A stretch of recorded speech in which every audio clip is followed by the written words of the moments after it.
Ce jeudi 14 août à Green Bureau s'est tenu un meet-up spécial en l'honneur des candidats Awa et Ange de Success Story Afrique. Quand je suis née à Lakota là-bas, tous les photographes de Lakota me connaissent. Les photographes savaient. J'ai remporté le concours du plus beau bébé de la ville. Étant inconsciente même, j'étais faite pour les lumières. Donc, naturellement, à l'école, les gens disaient, mais toi, c'est toujours toi, Baou, là, c'est toujours toi. Mais en fait, c'était pas ma faute. Quand Dieu fait de toi un canal de bénédiction, quand Dieu fait de toi un canal par lequel il passe pour se glorifier dans la vie des uns et des autres, tu ne vas pas vers la lumière. Tu ne cherches pas la lumière parce que simplement, tu es la lumière. Quand tu fais quelque chose et que tu vois qu'il y a un certain engouement autour, les réactions, en fait, te donnent des informations. Ça t'envoie des signaux clairs. Il y a eu ma mésaventure au Gabon. Je ne sais plus. Je me suis retirée, en fait, pendant un certain temps des réseaux sociaux. Je regardais les gens parler de moi. Il y a eu des fois où je disais, attends, c'est de moi qu'on parle comme ça. Les influenceurs gabonais vont jusqu'à parler de tes parties intimes, utiliser des mots vulgaires. Ils ont fait des lives. Moi, j'étais fatiguée. En fait, je comprenais rien même. Quand je parlais de ça, je pleurais parce que c'était un choc inimaginable. À quel moment tu décides de faire de l'animation? N'est pas animateur qui le veut. J'ai un parcours particulier. La chose, c'est de juste choisir, accepter de se faire former, d'apprendre auprès des gens. Moi, je suis commerciale à la base. Comme une forme de justice. Nous, on a fait l'ISTC, on n'a pas travaillé. Elle, sans faire l'ISTC, elle est là où elle est. Je ne vais pas répondre. Dans la vie, rien n'est facile. Il y en a qui me diront que ma vie est trop facile, alors que c'est pas ça. Il y a des limites que les gens vont vous imposer parce que vous êtes une femme. À un moment décisif de mon existence d'animatrice, il y a quelqu'un qui m'a dit, si tu acceptes de te donner à moi, non seulement je t'ouvre des portes, en plus, je te garantis même ta place pendant un moment vraiment, on va dire indéterminé. La personne qui m'a fait la proposition indécente, là, si elle me regarde là, tu sauras que c'est de toi que je parle. Et non, on a un podcast. Podcast à loi noire kana. Elle m'a dit, Imulu, elle m'a employé. Dernier dina, elle m'a dit, ne imo de me ye ne yaminja zana. Den monri, de moi elle m'a yeboué. De ça dit mona, iboué. Bienvenue dans ce nouveau podcast Valeur ajoutée. Le podcast qui met en avant des personnes, des personnalités, des parcours inspirants qui favorisent l'essor de l'Afrique en général et de la Côte d'Ivoire en particulier. Vous le savez très bien, je n'invite que des personnes inspirantes, du moins qui m'inspirent moi et qui, j'espère, inspireront le maximum de personnes. L'objectif de ce podcast, c'est d'inspirer, de transformer, d'éduquer et d'impacter. Aujourd'hui, je reçois l'une des plus grandes animatrices de son temps. En tout cas, quelqu'un que j'admirais de loin jusqu'à ce qu'elle accepte de se prêter à ce projet de podcast Valeur ajoutée qui met en avant des personnes vraiment qui mènent des activités qui donnent de la plus-value à notre écosystème africain.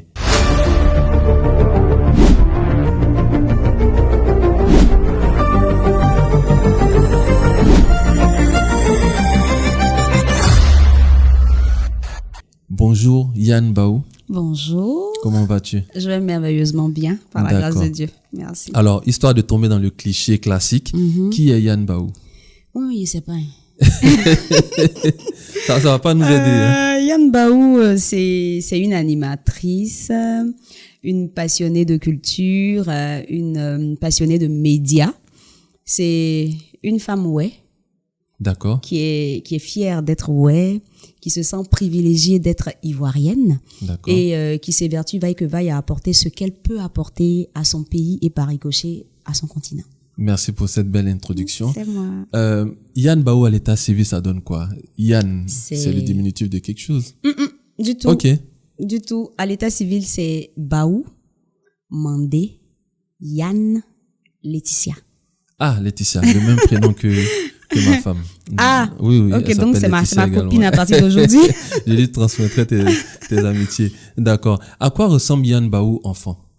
Yann Baou enfant, c'est cette fille-là qui était un peu partout, très boulimique, qui n'aimait pas rester dans un seul endroit, qui voulait participer en fait à tout. Et puis, côté études, c'était celle-là même qui voulait toujours qu'on parle de ce qu'elle savait en fait. de ce qu'elle était intelligente. Que dis-je, de ce qu'elle est intelligente par la grâce de Dieu. Donc, quand on parlait à l'école protestante méthodiste de Lakota, de qui devait faire la lecture du discours devant le président des établissements, il y a forcément un concours. C'est ça. Yann Baou va aller lire le discours devant tout le monde. Parce qu'elle a gagné ou oui, parce que okay. Oui, parce qu'elle a gagné. Donc c'était ça en fait ce que je voulais, que cette petite fille là, qu'on dise toujours qu'elle travaille bien à l'école, elle est studieuse, même si elle est un peu bandite, entre griffes. Donc c'était un peu ça.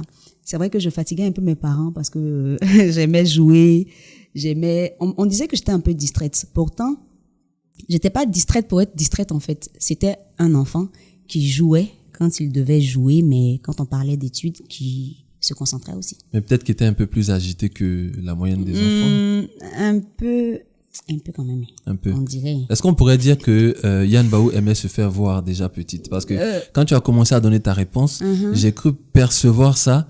Et puis finalement, tu as dit que c'était par un concours. Est-ce que tu aimais déjà qu'on te voit, qu'on te regarde, qu'on t'admire peut-être déjà enfant? En fait, ça là, je n'ai jamais dit à quelqu'un. Quand je suis née à Lakota là-bas, tous les photographes de Lakota me connaissent. Jimmy Wallace, je le salue au passage. Les photographes savaient. Maman m'a dit que j'ai remporté le concours du plus beau bébé de la ville. Ah. Pour dire que étant inconsciente même, j'étais faite. C'est ça. Pour les lumières. Pour les lumières, apparemment. Donc après ça, quand j'ai grandi, j'ai commencé à participer au concours Miss dans la ville et tout ça. Et quand on a évolué, Yann Baou au lycée a commencé, non, à l'école primaire, en classe de CM2, je dansais d'abord. Donc les histoires de Mini Wozo et tout ça là. J'ai dansé. Et quand je suis arrivée au lycée, j'ai commencé à jouer au handball. Donc, quand on fait le lien entre tous ces événements-là, forcément, je sais pas comment je dis ça, mais j'étais toujours présente. J'étais toujours visible, que je le veuille ou non. Donc, je pense que naturellement, il y avait cette prédisposition-là. Mais pas que je voulais me faire voir, mais j'étais vue, sans forcément le vouloir. D'accord. Moi, je me dis que un enfant qui aime se faire voir, est-ce qu'il n'y avait pas, à un moment donné, déjà au niveau familial, famille nombreuse, petite famille, famille moyenne, des grands frères, des sœurs, des frères? Famille moyenne, je vais dire ça comme ça. Parce que, bon, chez nous, à l'Ouest, il n'y a pas de cousins, il n'y a pas de cousines. D'accord. Nous sommes tous des frères et sœurs, grands frères. Voilà. Sinon, en vrai, je suis jusqu'à aujourd'hui l'unique enfant de ma mère et puis l'aîné de mon père. D'accord. Ouais. Mais est-ce que cette recherche de lumière ne mettait pas quelque part peut-être de l'ombre sur les frères ou sur les proches? Est-ce que on t'a déjà fait cette reproche, par exemple? Par exemple, qui veut lire, élève la main. Qui veut aller faire... Est-ce que quelque part tu n'étouffais pas un peu les autres autour de toi sans faire exprès? Non, parce que finalement c'est peut-être ta nature. Pas du tout. En fait, à la maison, déjà ma petite sœur qui me suit directement, entre elle et moi il y a 4 ans. D'accord. Donc les 4 années là même mettaient déjà cet espace où il n'y a même pas de concurrence. C'est ça. Voilà, c'est ta grande sœur. Donc les autres aussi qui suivent, il n'y a aucun problème. T'es plus présenté comme un modèle en fait. Donc il n'y a pas de concurrence au niveau de la famille. Maintenant, en dehors de la famille, il y a forcément cette concurrence qui ne dit pas son nom parce que t'es pas la seule à savoir lire. Effectivement. T'es pas la seule à avoir une belle voix, je vais dire ça comme ça en griffe. T'es pas la seule à être éveillée, voilà. Donc naturellement à l'école les gens disaient mais toi c'est toujours toi Baou là, c'est toujours toi. Mais en fait voilà. C'était pas ma faute. C'est ce que je disais. Voilà, je me débrouillais. Est-ce que tu pourrais dire que tu attires la lumière ou bien tu vas sous les feux des projecteurs? Je sais pas si tu vois la nuance. Je vois. Moi par exemple, on a un groupe d'amis, on le critique tous.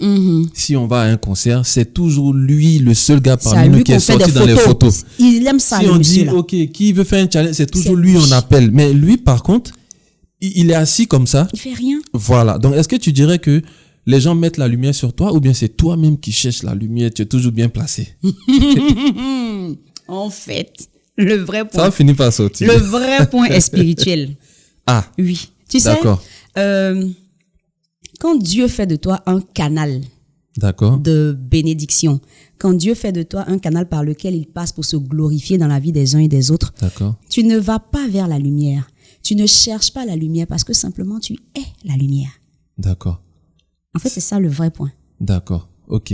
Donc, tu ne vas pas vers la lumière, elle est déjà sur toi, en fait. Et donc, quand tu te déplaces, parce que je remarque tes posts, tu t'auto-proclames, entre guillemets, la fille chérie de la Côte d'Ivoire. De la Côte d'Ivoire. La fille la plus aimée. La fille la plus aimée. Tu vois que je te suis. Tu mets ça à la fin, là. Je me dis, mais donc, tu mets ça en hashtag, bien sûr. C'est ça. Je me dis, mais à quel moment il y a eu un concours où on a élu, par exemple, comment il s'appelle il y a un tennisman entier en France, qui est Yannick Noah, qui a été carrément élu l'homme le plus aimé de la France. D'accord. Il y a une année, je sais plus quelle année. Qui t'a dit que tu étais la fille la plus aimée de la Côte d'Ivoire? Est-ce que toi-même, tu t'es autoproclamé comme ça ou bien il y a eu un concours peut-être que j'ai manqué? Non, en vrai, il n'y a pas eu de concours. Il n'y a rien eu. C'est quelque chose, en fait, que je sens. Et puis, il faut savoir que chaque personne est son prophète. Donc, c'est une prophétie, en fait. Et je déclare au nom de Jésus que ça s'applique à ma vie. D'accord. Et si vous avez remarqué, je parle de tous ceux qui nous suivent présentement, La Belle Ivoire est un programme qui est très et même trop apprécié par les Ivoiriens parce que c'est un programme qui leur parle. Tu as déjà même été discerné. Voilà. Donc, c'est quand je me suis appuyée en fait sur les émissions que j'ai pu animer, que ce soit au niveau de Fréquence 2, au niveau de n'importe quelle chaîne de télé, quand tu fais quelque chose et que tu vois qu'il y a un certain engouement autour, les réactions, en fait, te donnent des informations. Ça t'envoie des signaux clairs. Donc, je me suis appuyée là-dessus. Et puis, il y a eu ma mésaventure au Gabon. Ah. La réaction des Ivoiriens. J'ai senti, en fait, que tu savais pas, mais en fait, tes parents, là, ils t'aiment. Quelle mésaventure? Ça, j'étais allée en balade, en découverte au Gabon. Je connais même pas le pays jusqu'à présent, je connais pas, je suis pas arrivée, j'avais pas été là. Donc, je connais pas encore le Gabon. D'accord. Je m'y suis rendue juste par curiosité. Donc, naturellement, tu vas à l'ambassade. Le visa, tu respectes tout ce qui est procédure avant de te déplacer parce que tu sors de ton pays. C'est ça. Et même quand tu es chez toi, tu es obligé de respecter la loi. Ça, c'est ce qui est normal. Donc, j'ai fait tout ce que j'avais à faire et je me suis rendue au Gabon. C'était pendant la période du Covid. Donc, naturellement, on devait être en quarantaine dans un hôtel de la place. Donc, quand on est arrivé, ils ont récupéré les passeports et tout. Et moi, malheureusement, j'avais ma valise qui était restée à Lomé. Donc, je suis entrée à l'aéroport sans rien, juste mon sac à main. Et là, dans l'aéroport, on me dit non, il y a une journaliste là qui vient de Côte d'Ivoire qu'on cherche et tout ça. Moi, je suis pas journaliste, je suis animatrice. Donc, je sortais normalement de l'aéroport. Et il y a un gars qui est venu, qui m'a dit, madame, on vous cherche derrière là-bas. Je lui ai dit, on me cherche. Moi, je connais pas ici. On dit, donc, il t'a reconnu déjà? Non, pas qu'il m'a reconnu. On lui a dit là-bas que la police me cherchait, en fait. Mais comment il sait que c'est toi qui est là? Je sais. Voilà. Donc, quand il m'a dit, on vous cherche, j'ai dit, OK. Donc, j'étais déjà vous voyez à l'aéroport chez nous ici, là. Oui. Quand tu sors, tu n'as qu'à traverser la route et tu es de l'autre côté, tu peux partir chez toi à la maison. Effectivement. Donc, j'étais au niveau, en fait, de la porte. Je vois. Ça dit que je devais juste traverser, monter dans le bus et puis aller à l'hôtel. Mais j'étais à ce niveau-là. Et comme on m'a dit que la police me demandait, donc je me suis retournée. Et le premier corps habillé que je vois, je dis, bonsoir monsieur, on m'a dit qu'on me cherche. Il me regarde, il me dit, c'est vous la journaliste ivoirienne là, non? Je dis, non, je suis animatrice ivoirienne. C'est ça. Il dit, suivez-moi. Je me reproche rien, donc je le suis. Effectivement. Donc quand j'arrive dans le bureau, il y a un corps habillé qui me reconnaît. Vous la connaissez pas, la dame là? Elle fait l'émission, je connais San Pedro. Il a comme ça cité en fait les villes de Côte d'Ivoire. Je dis, oui monsieur, c'est moi, la femme là, c'est elle qui est là. C'est ça. Il dit, je suis aussi la cuisine des mamans, vous préparez avec les... Il a dit, oh, c'est moi qui suis là. C'est ça.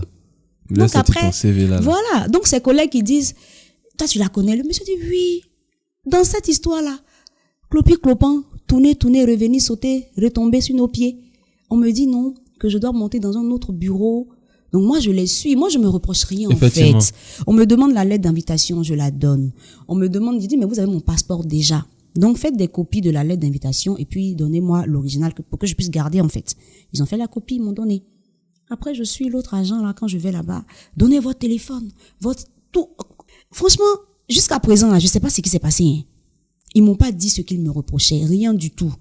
Je suis entrée là, on m'a enfermée avec des personnes. Il y avait des Togolais qui étaient dans la même salle que moi. Il y avait des gars qui venaient du Sénégal. Il y avait des gars qui étaient venus du Brésil. Il y avait même un Ivoirien dans la salle. Donc, qui m'appelle là? Nous sommes en train de faire le podcast. Non, vas-y, tu peux prendre. Arrêtez-moi ça. Non, je prends pas. Qu'est-ce que je fais? Je suis là, mais tranquillement. J'ai dit, mais attends, Seigneur, il se passe quoi au juste? Je fais quoi ici, en fait? Et donc, tu vois qu'il y a beaucoup de gars qui sont venus de différents pays, qui ne comprennent même pas pourquoi ils sont dans la même salle que moi. Et donc là, je fléchis genou. Je dis, Seigneur, ce qui est en train de se passer là, si c'est pour ta gloire. Devant les autres. Non, mais ils n'entendent pas. Moi, j'ai fait si je ne peux, je oui, priais, je mais veux tout dire que tu doucement. fléchis, c'est visuel, là, donc on te voit dans la que tu es à salle. genoux. Oui. Et je dis à Dieu, si ce qui se passe est pour ta gloire, là, que ça arrive jusqu'à son thème. Mais si c'est pas de toi, que ça s'arrête. Parce que je ne sais pas ce qui va se passer. C'est ça. Je comprends rien, en fait. Et donc là, je finis, je suis posée, je regarde les gens, et puis j'entends l'Ivoirien qui dit en djoula, il dit, celle-là va pas durer ici. Lui, il a dit, je me souviens très bien, il a dit en djoula, celle-là va pas durer ici. Et il a dit, est-ce que les gars là même, ils savent qui est cette femme là même? Et c'est là que j'ai commencé à pleurer. Wow. Et je dis à Dieu, donc, je suis quelqu'un, mais je sais pas en fait. C'est ça. Et j'étais là. Après, il y a des gars qui sont entrés dans la salle, des corps habillés. Donc, dès que moi, je vois un corps habillé, je me précipite. C'est ça. Monsieur, s'il vous plaît, qu'est-ce que j'ai fait? Parce que je voulais savoir ce qui se passait, en fait. Oh, patientez là, oh, attendez. Je suis rentrée. Et là, on est dans quel pays, pardon? On est au Gabon. Au Gabon. À l'aéroport, dans un bureau que je connais pas. Donc, il parle quand même français. Oui. Okay, ça, c'est déjà... Donc, après, on est resté là comme ça, hein. De 19h, là, j'ai plus de téléphone. Ils ont pris mes téléphones, donc je n'ai plus rien sur moi. Même pas possibilité d'appeler quelqu'un. Rien. Même les prisonniers, ils appellent une peu. Ah. Je ne sais plus. Mais j'étais assise là-bas. Okay. Donc, je suis là, j'ai dit, Et le lendemain, Dieu merci, dès que la dame, ils m'ont dit qu'ils attendaient leur capitaine. Mm-hmm. Donc, la dame, c'est le capitaine qui sait pourquoi vous êtes là. Donc, le lendemain matin, on me dit, Madame l'Ivoirienne là, viens ici. Donc, je me lève là et je viens. Et la dame qui me dit, c'est vous la journaliste là, non? Je dis, madame, je suis animatrice. C'est ça. Je n'ai jamais été journaliste. J'ai toujours été animatrice. Il y a une différence. Effectivement. Oh, ce sont les mêmes médias là. Les mêmes médias. J'ai dit, Et elle me dit, où est le papier de votre entreprise qui dit que vous êtes venu au Gabon? Je dis, madame, je suis venue en balade. Je connais pas, je suis pas venue travailler. Oui, en tant que D'où touriste. la lettre d'invitation de la famille qui doit me recevoir. Ne me demandez où le travail quitte, je sais pas. Donc, je la regarde et me dis, bon, c'est bon, vous repartez. Donc, moi, je pensais que j'allais à l'hôtel. C'est ça. J'ai dit, madame, je vais où? Elle dit, mais dans votre pays. D'accord. C'est comme ça que je suis revenue à Abidjan. Toujours sans savoir. Là, je suis pas arrivée quelque part. Je suis restée au sein de l'aéroport. Ceux même qui ont donné la lettre d'invitation ne t'ont jamais vu. On m'a pas vu. Je suis retournée comme ça à Abidjan. Et jusqu'à présent, tu sais pas pourquoi. Ça, c'est extraordinaire quand même. Que je suis une menteuse. Ils ne m'ont rien dit. Est-ce que les frontières n'étaient pas fermées? Est-ce que c'était pas des mesures Covid? Je me dis que si c'était fermé, on nous aurait dit de ne pas venir. Je dis que je suis allée à l'ambassade. Wow. J'avais tous les documents, Covid, j'avais tout en fait ce que je devais avoir. C'est ce que je comprends pas en fait, jusqu'à aujourd'hui. Mais comme dans la vie, c'est pas tout qu'on peut comprendre aussi. Donc j'ai laissé, je suis passée à autre chose. Des fois, faut pas. Parce que, et je profite pour saluer l'ambassadeur du Gabon en Côte d'Ivoire, parce que quand je suis revenue, quand j'ai partagé l'info, j'ai été contactée par l'ambassade. Je m'y suis rendue naturellement. Tout le monde s'est excusé au nom du pays et tout ça. Et c'est vrai qu'après, ça a pris une autre tournure parce que les influenceurs de là-bas se sont soulevés. Ah bon? Comme quoi, oui, ils ont dit que moi, j'étais allée pour me prostituer et tout ça. Et que c'est la femme d'un boss de là-bas qui a demandé à ce qu'on m'enferme. Donc, en fait, il y a eu une grosse polémique autour de la chose. D'accord. Mais comme moi, je me reconnaissais pas là-dedans, j'avais pas besoin de parler. En fait. Tu n'as pas fait de live, tu n'as pas fait de direct. D'accord. Wow, mais c'est aujourd'hui que j'en parle là, quoi. Mais sinon, c'est fini. Ok, mais comment on vit une période comme ça? Parce que moi, ça fait depuis 2020 que je suis sur les réseaux. Je te cache pas que il n'y a pas un jour qui se passe sans que j'appréhende. Je me dis, comment les gens gèrent les faux buzz, les trucs qu'on met sur ton nom, comment tu vis? Cette période-là, comment tu as vécu ça? Et sur quoi tu t'es appuyé pour rester forte et pour être ce que tu es aujourd'hui? Je me suis appuyée, comme toujours, sur ma foi en Dieu. Et comme je l'ai dit tout à l'heure, même dans la prison, j'ai fléchi genou. Et puis je sais que c'est parce que Dieu a agi que je suis ressortie. Sinon, combien de personnes sont enfermées dans certains pays dont on ne parle plus aujourd'hui? Effectivement. On pourrait m'enfermer quelque part, me condamner sans même que je n'ai d'informations. Puis j'étais là-bas, puis c'était fini pour moi. Hein. Mais Dieu a permis que je revienne. Donc je me suis appuyée sur ma foi. J'ai dit, Seigneur, je sais que tu m'aimes. C'est-à-dire que je peux dire tout ce que je veux dire, mais je peux jamais douter de ton amour pour moi. Donc, je me suis appuyée là-dessus. Je me suis retirée, en fait, pendant un certain temps des réseaux sociaux. D'accord. Je suis restée dans mon coin à la maison. je regardais les gens parler de moi. Il y a eu des fois où je disais, attends, c'est de moi qu'on parle comme ça. Hein. Parce que les gens, les influenceurs gabonais vont jusqu'à parler de tes parties intimes, utiliser des mots vulgaires. Ils ont fait des lives. Moi, j'étais fatiguée. En fait, je comprenais rien même. Wow. Et je dis merci à Dieu parce que si j'avais réagi, ça allait envenimer les choses. Parce que des fois aussi, on a l'impression que les gens veulent que tu réagisses. Justement. Elle est comme et puis on la pique, elle fait rien. Dieu merci, j'ai rien dit. Et puis, j'ai eu des personnes autour de moi qui m'ont dit que je ne devais rien dire. Wow. OK. Donc, j'ai eu mon partenaire qui m'a dit, il faut te taire. Si tu veux parler, viens me parler.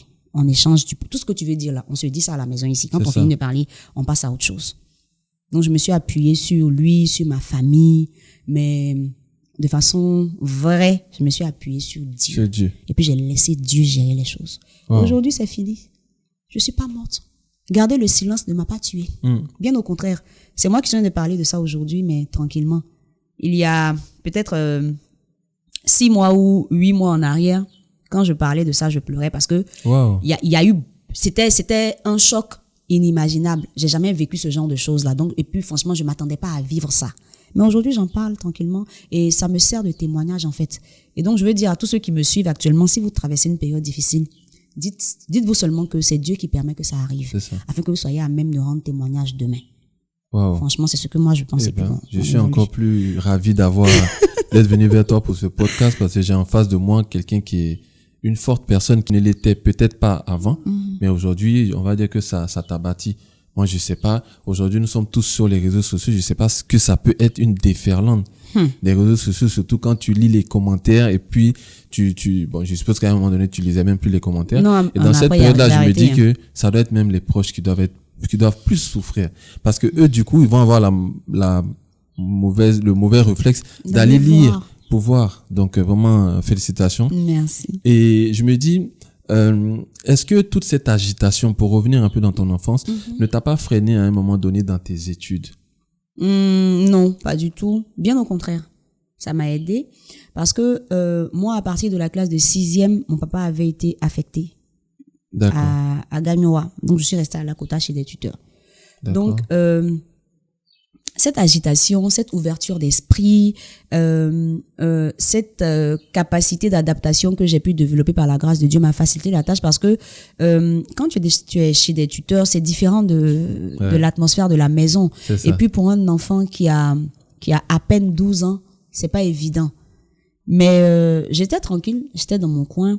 Donc je me suis appuyée sur la danse pendant un moment, après sur le sport. D'accord. Là, j'avais trouvé une famille, en fait. Voilà. Donc, le fait de ne pas être introvertie m'a aidé parce que je suis celle qui taquine. Je suis celle qui touche tout le monde. Je suis très tactile, en fait, naturellement. Et j'aime pas être dans un endroit où, comme on dit en Côte d'Ivoire, on est moins. J'aime pas. Ça me plaît pas, en fait. J'aime mettre l'ambiance. Voilà. Je me dis souvent que quand tu parles pas, c'est que tu as un problème.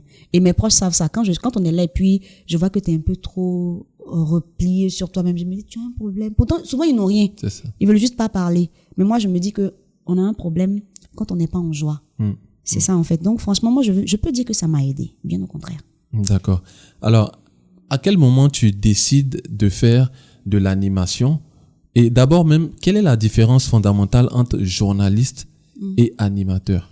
Est-ce que c'est ce qu'on peut observer entre médecin et infirmier, dans le sens où il y en a un qui a un grade plus élevé et l'autre qui est à la limite souvent même l'assistant même du médecin? Quelle est la différence entre un journaliste et un animateur? Déjà, le journaliste, c'est celui-là même qui donne des informations sérieuses, on va dire ça comme ça, parce que c'est tout ce qui est lié au gouvernement, à l'État, voilà. Donc ce sont plus les informations. D'accord. Voilà. Donc quand on voit un Lévin Yamké, on pense pas automatiquement à je vais dire à Mariam Koulibaly, animatrice, je vais dire ça comme ça. Voilà. Donc il y a également l'écriture aussi. Il y a l'écriture journalistique. D'accord. Qui est à part entière, en fait. Ceux qui font les journaux. Voilà. Donc il y a ce détail-là. Donc même dans la manière de formuler, dans les tournures, tout ça s'apprend. D'accord. Quand on va faire le journalisme, tout ça s'apprend.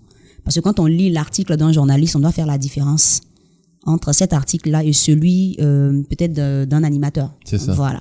Maintenant, l'animateur, naturellement, c'est celui qui donne vie à tout ce qu'on lui donne, en fait. D'accord. Donc, il est toujours généralement, je vais dire ça comme ça. Divertissement voilà, le côté divertissement est vraiment plus poussé.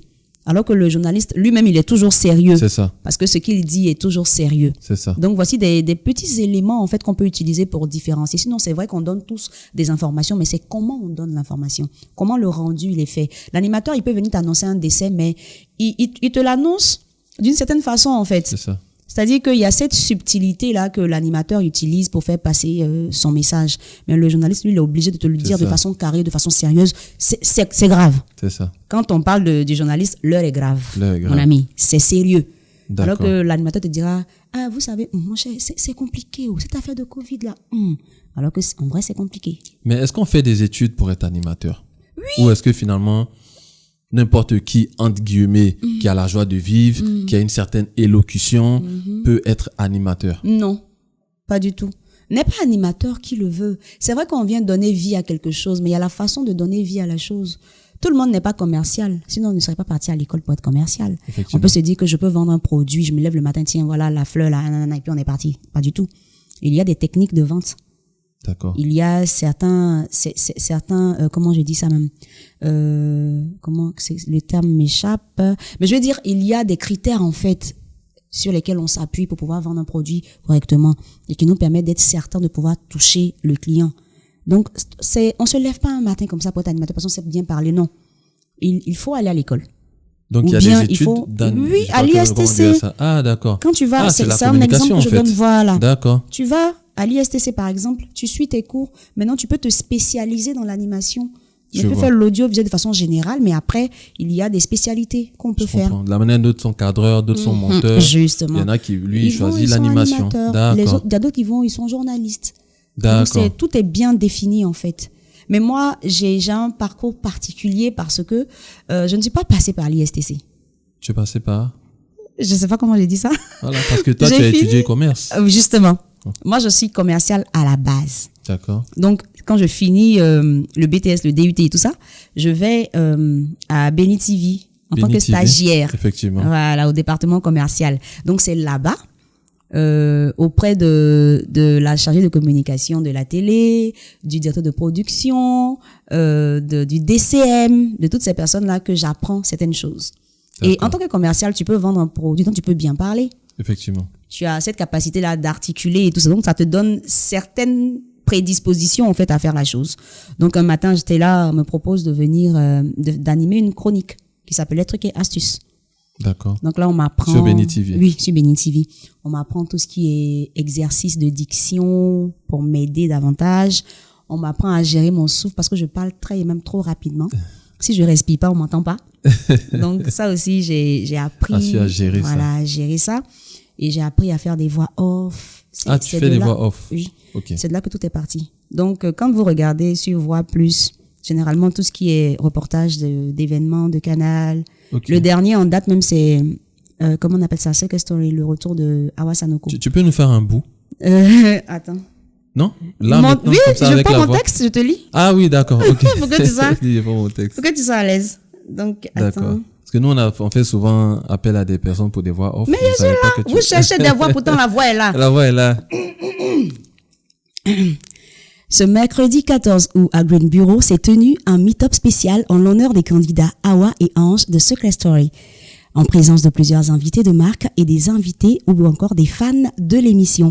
Après 8 semaines de compétition acharnée entre 17 candidats, cette première édition s'est soldée par la victoire de Awa Sanoko. Wow. Maintenant, il y a une autre façon de faire. Ce jeudi 14 août à Green Bureau s'est tenu un meet-up spécial en l'honneur des candidats Awa et Ange de Secret Story Afrique. Est-ce que c'est pas elle qui a fait la dédicace? De quoi? Ma dédicace là. On bossait avec un jeune qui a Yann, qui a Live TV. Yann, c'est quoi son nom de famille? Yann Gras, qui a Live TV. Tu as dû peut-être voir en bas, peut-être que c'est pas passé bien. J'ai plusieurs vidéos qui passent. Oui, j'ai vu. Il y a une vidéo de la dédicace de mon premier livre là, que j'ai fait. la deuxième voix que tu as faite, là, c'est vraiment... C'est que si on fait plusieurs voix... Ah, mais c'est bien.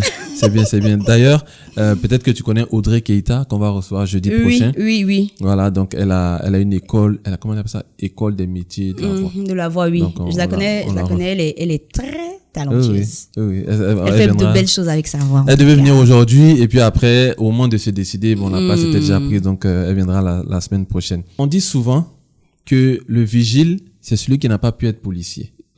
L'infirmier, c'est celui qui n'a pas pu être médecin. C'est ce qui se dit. Est-ce qu'on pourrait dire qu'une animatrice, c'est celle qui a échoué à être journaliste? Ou est-ce que ça n'a rien à voir? Quelqu'un pourrait se dire, moi, je veux être animateur ou animatrice sans forcément avoir eu une prétention de devenir journaliste et puis d'avoir échoué. Ouais, je pars plus sur la deuxième hypothèse. Tu as envie d'être animateur, tu peux être animateur. La chose, c'est de juste choisir, accepter de se faire former, d'apprendre auprès des gens. Moi, comme ça, je suis pas allée à l'ISTC, mais j'ai appris auprès de certaines personnes. J'ai écouté des personnes. J'ai écouté des personnes comme Connie, Mariam Koulibaly, les pointures, hein. Oui. Arthur de VTEP, Jean-Luc des 12 coups de midi. En fait, quand tu veux quelque chose, il faut te donner les moyens d'avoir cette chose-là. Ça, c'est très important. Et on peut se dire que je n'ai pas toutes les qualités requises pour pouvoir faire ci ou ça. Bon? Oui, on peut se dire ça. Il arrive des fois où on se dit que je peux pas relever ce défi-là. Ah, ok. Mais qu'est-ce que tu fais pour pouvoir relever ce défi? C'est bien. Tu te lèves le matin, tu dis, bon, d'accord, je reconnais ne pas être apte à faire ci ou à faire ça. Mais et la partie où on se dit, qu'est-ce que je peux faire pour avoir ces aptitudes-là? En fait, c'est ça la vraie question qu'on doit se poser. Avant de se lever et de dire, ouais, je peux pas. Commence par dire, qu'est-ce que je peux faire pour atteindre l'objectif que je me suis fixé. Moi, Yann Baou, j'ai toujours voulu être directrice commerciale marketing. C'est ce que je voulais. C'est ce que tu as étudié. Donc, justement. Donc, quand j'évolue, quand je grandis, quand j'entre à la télé et que Monsieur Dibi, Jean-Paul me dit, mais toi, tu peux animer une chronique, hein, tu parles bien, donc il faut juste qu'on te forme un peu, puis c'est bon. Je pourrais dire non, je veux pas. Je veux être DCM. Mais la curiosité et puis le fait de me dire que je peux tout faire. Parce que je suis un être humain, je suis une bénédiction. Donc, je peux tout faire. Si mon Dieu, il est capable de tout, c'est que je suis capable de tout. Effectivement. Parce que Dieu nous a dit que nous sommes des petits dieux.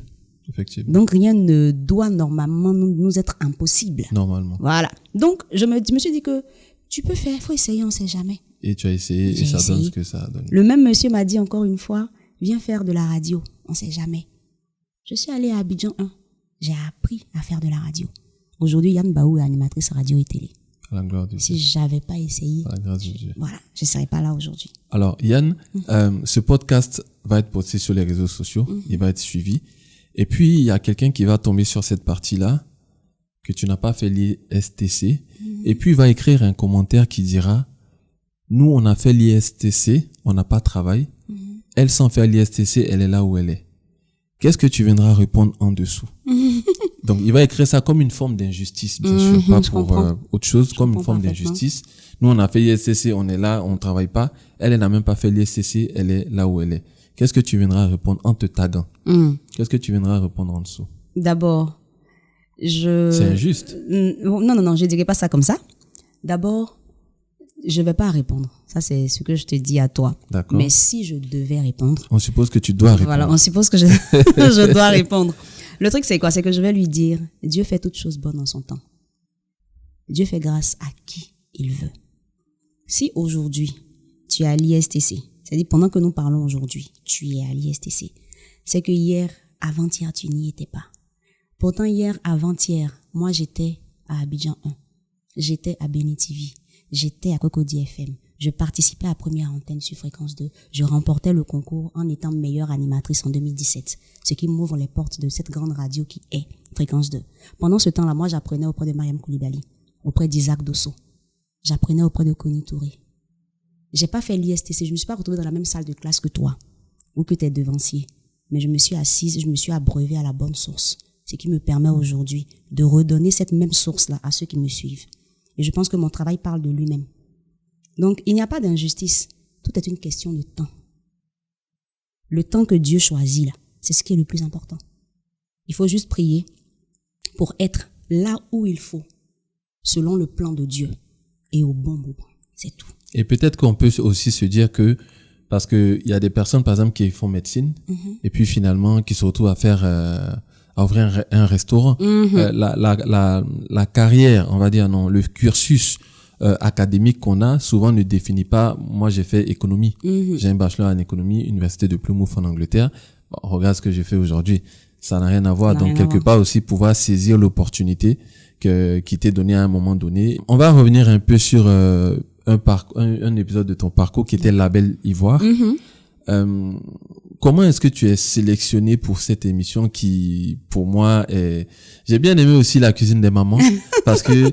Mais pourquoi Label Ivoire? Parce que moi, j'aime découvrir, j'aime mon pays. Dernièrement, j'ai fait un road trip avec toute la famille. On a fait Sassandra, on a fait Fresco, on a fait Monogaga, on a fait San Pedro, on a fait jusqu'à Grand Beribi. On voulait aller à Tabou parce que moi je suis Kroumen, mais bon, la route était mauvaise donc on n'a pas pu aller à Tabou. Donc j'ai bien aimé Label Ivoire, mais j'ai aussi aimé l'énergie et toute la découverte que tu donnais dans l'autre émission. Mais en parlant de Label Ivoire, comment déjà tu as approché et comment cette opportunité se déclenche à toi? Ça encore, c'est l'œuvre de Dieu. Mais apparemment Dieu est assez présent dans ta vie. Où je suis assise là. Si c'est pas Dieu. Mais quand tu dis ça comme quelqu'un qui a beaucoup souffert, alors que après c'est pas révélateur, mais tu ne dégages pas ce vécu là un peu douloureux là. Voilà, on a plutôt l'impression que bonne famille. Tout s'est toujours bien passé. Voilà, tout s'est toujours bien passé. Et puis parce que moi j'ai une chose que je garde à l'esprit. Quelqu'un que la vie a marqué, ça se voit sur son visage. La personne a beau cacher, ça se voit. D'accord. Quand Jésus est mort, et puis le 3e jour, il est revenu. Il est revenu dans toute la gloire, non? Effectivement. Est-ce qu'il est revenu avec les blessures? Il a peut-être pas souffert. Non, il a forcément souffert. Il a forcément souffert avec tous nos péchés qu'il a portés le jour là. Oui. Il a souffert. Mais il n'est pas revenu avec tout ça. Il n'est pas revenu avec... ça constitue juste le témoignage. Mais on parle de Jésus. Justement, c'est ce que je veux dire. En fait, c'est un exemple que je donne. Je donne cet exemple-là parce que je suis une personne qui cherche à ressembler à Jésus. Ok. Tu me suis? Oui. Voilà. Donc, où je suis assise là, je me dis que tout ce que j'ai vécu ne doit pas m'impacter négativement. On ne doit pas voir la souffrance sur le visage de Yann Baou. Yann Baou ne doit pas extérioriser la douleur. Pas du tout. Tout ce que tu as vécu là, c'est pour permettre à ceux qui sont là aujourd'hui de ne pas vivre les mêmes choses. Donc, je vais pas venir pleurer. Et puis, c'est passé. C'est ce qui m'a aidé à être celle que je suis aujourd'hui. Donc, au lieu de me morfondre, de me dire, non, oh Seigneur, pourquoi ça m'est arrivé? Non. C'est merci Seigneur parce que ça m'a grandi. Amen. Parce que ça permet à Yann Baou d'être cette Yann Baou que vous voyez aujourd'hui. Et donc, c'est Dieu qui t'a envoyé à Label Ivoire. Tranquillement. Parce que j'étais là. Je n'avais pas prévu. À ce moment, tu étais où? Là où? À Fréquence 2. Vu que j'y suis depuis 2017. D'accord. Donc, l'aventure avec Label Ivoire démarre en 2019 précisément. D'accord. Voilà. Donc, je suis là-bas. C'est ancien quand même. Hein? Je te dis que... Je sais que c'est bon, parce que moi, j'ai découvert récemment. Je suis là, hein. Ça fait longtemps que tu es là. Ouais, quand même. Donc, là, je suis posée et j'ai une amie, Irène, qui me dit, ah, Yann, on a un producteur là, qui cherche une dame qui est éveillée, qui peut faire les potins et tout ça. Donc, j'ai parlé de toi. Donc moi, je vais rencontrer... Il te cherchait sans savoir, quoi. Donc je vais rencontrer le monsieur, on bavarde un peu. Il dit, oui, j'aime bien l'esprit. Et là, je vais la teinture et tout ça. Il dit, oui, c'est top. Là, c'est bon même pour les bérets. Donc, je dis, ok, je pars à la maison. Et puis, après, j'ai écho de ce qu'il y a un casting. Mais ça, c'était le casting de la chaîne Cuisine. D'accord. C'était même pas celui de la Plus Ivoire. La cuisine de nos mamans. Non, c'était un autre programme même. Ce que Nessindri anime maintenant, Recettes d'Afrique. Je vois. Donc moi, je participais au casting pour Recettes d'Afrique, en fait. Voilà. Donc, comme c'est le même groupe Canal, donc tous les mêmes responsables sont présents. Okay. Donc, je participe au casting et puis nous restons deux, Nessie et moi. Donc, tu as Yann Baou. C'est serré, hein? Ah ouais. Tu as Yann Baou qui est ivoirienne là. Et tu as Nessie qui est non seulement bilingue et en même temps qui est ivoirienne aussi. Donc là, on a un peu l'embarras du choix. On ne sait pas quoi faire. C'est ça. Maintenant, là, on s'appuie sur quoi? Sur le côté tactile de Yann Baou. D'accord. Tu vois, sur sa capacité à permettre aux gens de sortir et de s'ouvrir. Et c'est là qu'on me demande, est-ce que tu parles ta langue maternelle? Je dis quoi? Rapidement, je parle. En même temps, tu lui donnes ça en même temps. Oui. Comme ça, il a la réponse. Faut pas avoir douté. Il me dit, j'ai dit, je peux faire une intro me manguer. Donc, je leur raconte des choses là. Et quand je finis, je dis, vous pouvez partir faire écouter la partie. Ils vont traduire pour vous. Ils ont dit, OK. Donc, je repars chez moi à la maison. Et une autre fois, on m'appelle. On me dit, bon, en fait, nous avons un programme qu'on veut lancer là. Ça s'appelle, non, il n'y avait pas encore le nom même. Nous voulons aller à la rencontre des populations ivoiriennes, faire découvrir la Côte d'Ivoire, parler de l'histoire des peuples et tout ça. Et la manière dont tu es là, on sent que tu peux emmener les gens à s'ouvrir. Tu fais très tout terrain. Ah. Du coup, voilà, on emmène à 100 pieds droit, on apprend la main. On est parti. On va s'adapter sur la route. Donc, quand on me dit ça, j'ai dit, OK, je vois. La seule question que j'ai posée, c'est est-ce que je peux être moi-même? On dit comment? Est-ce que je peux rire quand je veux? C'est ça. Je peux dire ce que je veux? Est-ce que je peux être Yann Baou? C'est ça. On me dit oui, tu peux. J'ai dit merci, donc on peut y aller. Lançons la machine. C'est comme ça que la Belle Ivoire naît. Et donc, on commence par le Lodjibois, naturellement. Et je précise que je suis née à Lakota. Je prends plaisir à dire que je suis guerrier de Lakota. Donc, pourquoi? Non, parce que je suis née là-bas, le vieux après l'ENA, premier poste Lakota, Yann naît là-bas, donc voilà quoi. Donc, quand on m'a dit, on commence par le Lodjibois, j'ai dit, OK, tranquille, c'est ma zone, en fait. Donc, on est parti, on a fait la première émission jusqu'à ce que, bon, après, on vienne proposer. Et Dieu merci, ça a été validé. Et je le dis toujours, j'ai été moi-même dans la Belle Ivoire. J'ai fait le programme avec mon cœur, avec mon âme. C'est-à-dire que je suis cette Ivoirienne-là qui est allée apprendre, tout comme ceux qui suivaient le programme. C'est cette Ivoirienne-là qui voulait et qui veut toujours faire découvrir son pays, l'histoire des différents peuples de la Côte d'Ivoire, mais de la meilleure des façons, en fait, parce que la Côte d'Ivoire est un pays magnifique. Ouais. Franchement, c'est pourquoi je dis toujours que c'est une grâce pour moi d'être ivoirienne.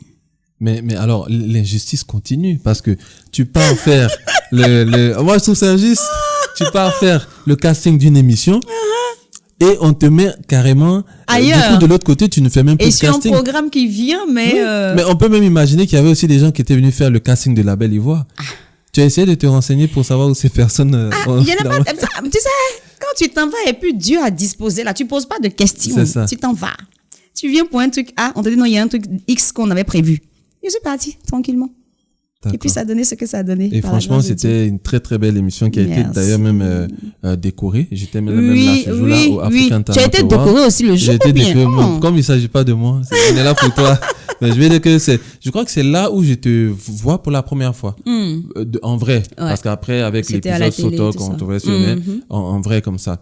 D'accord. Et ensuite, alors, avant même de continuer, il y a une partie qui m'a un peu interpellé, que j'avais pas prévue, que j'ai vu maintenant en te rencontrant. Je sens un côté un peu actrice dans ta manière de parler. Est-ce que par hasard, tu as fait de l'actorat dans ton parcours? Jamais. Parce que moi, je ne te connais que en tant qu'animatrice. Jamais. Mais au vu de ce que je vois, tu aurais pu tourner dans une de nos séries qui passe sur A+, Ivoire. Oui, j'ai tourné dans Les Coups de la vie. Ah ben voilà. Une fois en passant. Oui, mais ça me dérangerait pas, sinon j'ai pas suivi de formation pour ça. En fait, je voulais savoir si tu avais déjà joué dans une série. Oui, j'ai joué dans Les Coups de la vie, dans un épisode. D'accord. Une fois. Et j'attends encore qu'on m'appelle. C'était un chiquin. Donc aujourd'hui, tu as quand même ça à... Ouais. Qu'est-ce que tu as particulièrement aimé avec cette... C'est l'expérience en elle-même. C'est nouveau en fait. Ça n'a rien à voir avec l'animation. Tu te dis que oui, nous sommes face aux caméras, mais on te dit de transmettre autre chose en fait. Mais là, tu joues avec quelqu'un. C'est carrément différent quoi. C'est ça. Donc j'ai bien aimé. C'était tu dois réagir un challenge pour moi. Comment lui réagit. Voilà. Et puis tu as en face de toi des pros. Donc c'est pas donné. Donc c'est plus ça en fait. C'était le côté challenge, le côté défi à relever, parce que tu ne t'y connais pas vraiment, donc tu as un Fangléi qui est là qui te dit « Vas-y, donne tout ce que tu as ». Il dit « Mais le monsieur, il te donne quoi au juste? Que veux-tu que je donne, frère ?» En tout cas, c'était une belle expérience. Et moi, j'ai l'impression que toutes les émissions que tu animes sont taillées sur mesure pour toi. Parce que quand je vois la Belle Ivoire, c'est découverte, joie de vivre, quelqu'un qui a de l'énergie, qui est dynamique, qui va un peu partout. On va pas prendre quelqu'un qui a besoin de 2 heures pour s'apprêter. Si elle doit aller dans un campement à Grand Laou et qu'elle doit s'apprêter rapidement, ça va être trop compliqué. Par contre, toi, tu as l'air assez dynamique. Ensuite, c'est la cuisine de nos mamans. Voilà. Tu es joyeuse, la cuisine, c'est apporter de la joie, c'est apporter de la bonne humeur. À chaque fois que je regardais l'émission, bon, moi, je regarde pas la télé, j'ai pas de télé, mais quand je regarde sur les réseaux sociaux, je vois que on a l'impression que des fois, c'est ta maman qui est là. Parce que la première fois, moi, j'ai pas compris quand j'ai vu l'émission. Je me suis dit quoi? Elle fait des émissions avec sa maman et c'est l'épisode suivant. Je me suis dit non, mais ça, c'est une autre maman encore. Comment elle fait Yann là? Voilà. On a l'impression que finalement, chaque émission est taillée pour toi. Est-ce que c'est quelque chose que tu imposes dans la production ou bien est-ce que c'est, comment ça se passe? En vrai, quand on doit me confier un programme, t'as vu, je t'ai parlé du casting tout à l'heure de la Belle Ivoire. C'est pareil, c'est-à-dire que quand on allait dans les régions de Côte d'Ivoire là, les gars avec lesquels j'échangeais, que ce soit les chefs, que ce soit les gars pour les sujets enfants du pays, même la maman avec qui je cuisine, je ne les connaissais pas. Je n'avais jamais échangé avec eux auparavant. C'est-à-dire que la manière dont vous regardez la télé et puis vous les voyez la première fois là, c'est comme ça que je les vois la première fois et puis j'échange avec eux aussi. C'est ça. Et c'est pareil pour la cuisine des mamans. Quand je viens, les mamans là, elles viennent de différents pays africains. Je les connais pas. C'est quand on s'assoit là. La maman là, elle s'appelle maman Thérèse. Elle est de tel pays. Ah maman, comment tu vas? Je suis ta fille. Je m'appelle Yann Baou. Hein? Donc tu peux m'appeler Yano si tu veux. Ou Yanouche. Voilà. Donc c'est comme ça qu'on fait. C'est ce que je dis aux mamans. Elle aussi. Ma fille, moi, je t'ai déjà vu à la télé. Je t'ai vu, tu vas dans les coins. Il dit, maman, non, c'est moi. C'est moi ici, ta fille, là. Et puis, tu vois, c'est comme ça. Et tu sais, et je lui dis, je vais le dire toujours. Si c'est pas la grâce de Dieu, là, ça là, tu fais ça comment? C'est la grâce de Dieu. Je ne fais rien. Je ne fais rien. C'est-à-dire que quand tu arrives, le Seigneur a déjà aplani les sentiers. Il a déjà incliné les cœurs en ta faveur. Donc, quand tu arrives, tu n'as rien à faire. Il a fini de gérer. Depuis je parle là, je te dis, Dieu, c'est sérieux, hein. Et quel est le rapport entre les parents et Dieu? Parce que moi, étant né d'une mère bété, la croyance bété veut que, moi, par exemple, ma mère, elle nous a dit, partout où vous irez, les portes vous seront ouvertes. Et quand je lui demandais pourquoi, elle dit parce que elle mène suffisamment de bonnes actions pour que ça retombe sur ses enfants. D'accord. Ça, c'est la pensée bété et peut-être aussi vulgarisée vers d'autres ethnies. Est-ce que tu penses que toute cette grâce-là dont tu bénéficies est l'objet de peut-être d'antécédents? Quels sont les rapports entre les parents et Dieu? Ou est-ce que c'est quelque chose que toi-même tu as bâti directement? Je vais dire que comme Dieu, c'est lui qui fait toutes choses et qui sait comment il fait les choses. Ma maman, elle est prophétesse. Ah. Et avant que je naisse, pour ce que j'ai eu comme information, elle ne connaissait pas vraiment le Seigneur. C'est après ma naissance, bien après là, qu'elle a connu le Seigneur. Je sais que mon papa aussi, il est très gentil, il est bien, il a un grand cœur, pareil pour maman aussi. Donc, il y a des actes qu'ils ont posés naturellement. Mais je ne me dis pas que c'est ce que Dieu a regardé. Je pense pas. Je pense plus que c'est dans son infinie bonté qu'il fait ça, quoi. Sinon, je ne vois aucun acte qu'un être humain puisse poser qui pourra justifier pourquoi Dieu nous fait grâce. Je vois pas. Je suis d'accord avec toi parce que c'est Dieu, quoi. Il y a des gens comme ça qui évoluent dans un environnement et puis tout va toujours bien chez eux. Non, c'est comme si non, ce que je veux dire, c'est que il y a des gens on connaît tous quelqu'un comme ça, tu as l'impression que tout est facile pour lui. On a l'impression que c'est un élu de Dieu, si je peux m'exprimer comme ça. On connaît tous quelqu'un comme ça qui, partout il passe, tac. Et ce sont des personnes qui s'attirent la jalousie des proches et tout. Parce qu'on se rend compte que bon, nous on galère. Et puis elle, finalement, on connaît tous quelqu'un, par exemple, qui a toujours chance de travail. On dit si elle a la chance de travail. Ou bien, pour parler d'autre chose, elle a la chance des gars. Elle se marie sur moi. Voilà. Ou elle a la chance des mariages. Non, mais avant même le mariage, elle a la chance des gars. Les bons gars. Elle a toujours les bons gars. C'est-à-dire que toi, tu as un gars là qui se débrouille. Elle a toujours, bon, pas pour sectoriser les hommes, ouais, mais elle a toujours un pharmacien. Ou bien elle a toujours un bon gars. On s'est compris. Voilà. Et donc, est-ce que quelque part, pareil pour la question sur l'enfance, est-ce que ça t'attire pas à chaque fois des flèches de d'autres personnes, le fait que tu aies ce succès? Franchement, directement, je vois pas. Peut-être que dans le noir, il y a des personnes qui nourrissent certaines idées. Ça, je sais pas. Maintenant, comme je veux même pas que ça arrive, je préfère ne même pas confesser que ça existe. D'accord. Sinon, les gens que j'ai autour de moi, par la grâce de Dieu, même, sincèrement. Et Dieu me fait toujours la grâce d'être entouré de personnes bien. Et je dis merci à Dieu pour cette grâce qu'il me fait. Parce qu'une chose est d'être à la bonne place et avec de bonnes personnes. Une autre est d'être non seulement à la bonne place et malheureusement d'être très mal accompagné. Okay. Ça fait qu'on ne saisit pas les opportunités, on ne fait pas ce qu'on doit faire. Donc je pense que tout ça, c'est la grâce de Dieu. Avoir les personnes qu'il faut autour de nous pour nous donner les bons conseils. Quel est l'univers de la télé pour une femme? Est-ce qu'on pourrait penser que les femmes évoluent facilement dans l'audiovisuel ou est-ce qu'il y a quand même des difficultés en tant que femme? Dans la vie, rien n'est facile. C'est-à-dire que peu importe qui est devant toi, rien n'est facile. Tout à l'heure, tu disais que nous voyons des personnes pour qui tout est visiblement facile. Ça, c'est la partie de l'iceberg qu'on voit ici. C'est parce que tu as entendu qu'il a échangé avec tel DG et qu'il a eu l'approbation que tu dis que c'est facile pour lui. Mais tu sais pas quels ont été ses combats antérieurs. C'est pas tout qu'on voit. Aujourd'hui, là, si on veut s'appuyer sur ce que toi tu fais, je peux dire que pour toi, tout a toujours été bien. Tu as fait comme ça à l'extérieur, tu as fait ci, tu as fait ça. Je peux te dire que toi, mais tu as connu des difficultés. Je suis toujours dans des difficultés. Tu vois ce que je veux dire, non? Mais il y a des gars qui vont te dire que toi, ta vie est simple. Il y a qui me diront que ma vie est trop facile. Alors que c'est pas ça. Ça dépend de tout ce que tu as vécu avant. Moi, le fait d'avoir été chez des tuteurs, je comprenais pas ça avant. C'est ce qui m'a facilité la tâche dans la Belle Ivoire. C'est-à-dire quand je rencontre n'importe qui, par la grâce de Dieu, le courant passe. C'est parce que tu as été chez des gens que tu ne connaissais pas. C'est ça. Voici l'apport du fait d'avoir vécu chez des tuteurs. Tu vois un peu ce que je veux dire? Donc, rien n'est facile. Peu importe où tu entres, attends-toi à rencontrer des difficultés. C'est pas parce que je suis une femme que dans le monde des médias, ça sera facile pour moi. Bien au contraire. Il y a des choses qu'on se dit que les femmes ne peuvent pas faire. Par exemple? Qui peut se dire qu'une femme peut entretenir 4000 personnes pendant 4 heures? Mais pourtant, comment s'appelle ma maman là? Mariam Koulibaly le fait tous les ans, et peut-être plus. À Bonjour, non? À Bonjour. Vu que ça tourne. C'est ça. Justement. Avant qu'elle ne commence ça là, est-ce qu'on sait ce qu'on lui a dit? D'accord. C'est ça.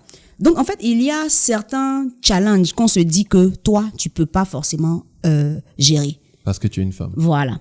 La femme, on se dit qu'elle va se fatiguer, elle va s'essouffler. Pourtant, le monsieur, lui, il est déjà prêt, il est toujours en jambes, il peut courir, il a des aptitudes pour ça. Que la femme n'aura pas. Voilà. Donc, c'est pour dire que voici quelques difficultés qui existent. Avant qu'on ne te confie un programme, le gars, il regarde tout ça là. Souvent, on se dit, à cause de ta morphologie, tu peux ne pas faire tel mouvement. Si je vous disais que j'étais capable d'atteindre le sommet de la dent de main, personne ne m'aurait cru. Et tu l'as fait? Bien sûr. J'ai pas regardé cet Je suis la seule animatrice en Côte d'Ivoire à l'avoir fait. Ceux qui l'ont fait, dites-moi, je vois. Je sais pas. C'est pour moi là, je connais. Donc, l'épisode de la Belle Ivoire à Mans, je suis allée au sommet de la dent de main. Parce qu'à la base, tu es sportive aussi. Ouais. Dans le passé. Voilà. Donc, pour dire que il y a certains programmes que les producteurs ne veulent pas forcément confier aux femmes parce qu'on se dit non, il y a tel petit truc qu'elle ne pourra pas forcément gérer, ça sera un peu compliqué, alors que toi tu te dis que tu peux le faire. Donc il y a des limites que les gens vont vous imposer parce que vous êtes une femme.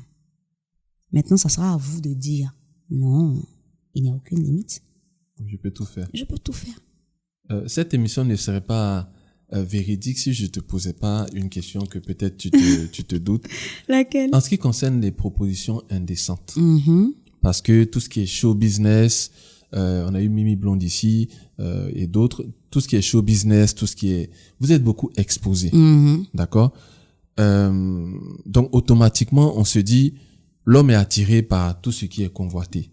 Moi, je suis très honoré à chaque fois qu'une célébrité accepte de venir dans mes œuvres locaux. Je me dis, waouh, ces personnes qu'on voit de loin, on voit qu'elles sont grandes et mon personnel est toujours impressionné par les gens qui viennent ici. Et vraiment, ça aussi, c'est une grâce parce que j'ai pas de quoi vraiment susciter cet intérêt-là. Tout le monde vous veut, entre parenthèses. Est-ce que quelque part, il n'y a pas eu dans le passé ou même actuellement des propositions qui ne se font pas? Des propositions indécentes, il y en a. D'accord. Seulement que c'est comment on les reçoit, comment on les prend. Qu'est-ce qu'on pense de nous-mêmes en fait? Ta façon de te voir, détermine beaucoup de choses. On peut se dire que parce que tu es une femme, tu es belle, tu passes à la télé, tu as forcément envie d'avoir une personne qui a beaucoup d'argent pour te porter. C'est de là qu'est sortie cette histoire de parrain et tout ça là. C'est ça, effectivement. On se dit souvent qu'elle a forcément besoin d'un parrain ou bien elle a un parrain et tout ça. Mais quand toi-même tu sais que ce que tu fais, tu dois en fait qui tu es, tu dois ce que tu fais à Dieu. Il y a des choses que tu ne penses pas. Donc quand on te parle de position indécente, moi-même, quand tu m'en parles même, à la limite, ça me dit rien parce que je ne considère pas ça. Mais il y en a eu. Oui, il y en a eu. Mais le vrai point, c'est, comme je viens de te le dire là, c'est qui tu penses être en fait. C'est ça. C'est comment tu te vois. C'est ça en fait le truc. Ce que tu vaux à tes yeux.